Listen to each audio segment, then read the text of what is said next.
પ્રાર્થના સંદેશ ન્યૂઝમાં આપનું સ્વાગત છે। મોડાસામાં શાંતિપૂર્ણ રીતે મોહરમ પર્વની ઉજવણી। અરવલ્લી જિલ્લાના મોડાસા શહેરના મુસ્લિમ વિસ્તારમાં મોહરમ પર્વની શાંતિપૂર્ણ ઉજવણી કરવામાં આવી।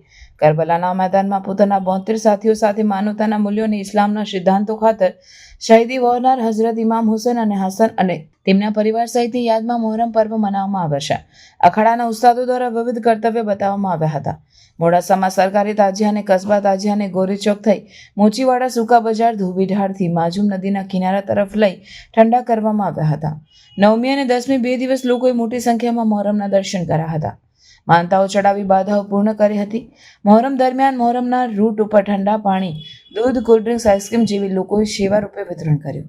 કાયદો અને વ્યવસ્થા જાળવવા અરવલ્લી જિલ્લા પોલીસે ચુસ્ત બંદોબસ્ત ગોઠવ્યો હતો। મોડાસા નગરપાલિકા અને જીબીએ સહકાર આપવા બદલ મોહરમના આયોજકોએ આભાર માન્યો હતો।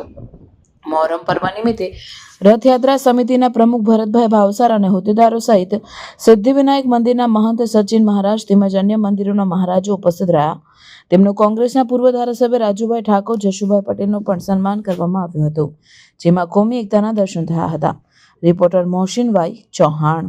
પ્રાર્થના સંદેશ ન્યૂઝની તમામ લેટેસ્ટ અપડેટ્સ માટે ચેનલને હમણાં જ લાઈક, શેર અને સબસ્ક્રાઇબ કરો।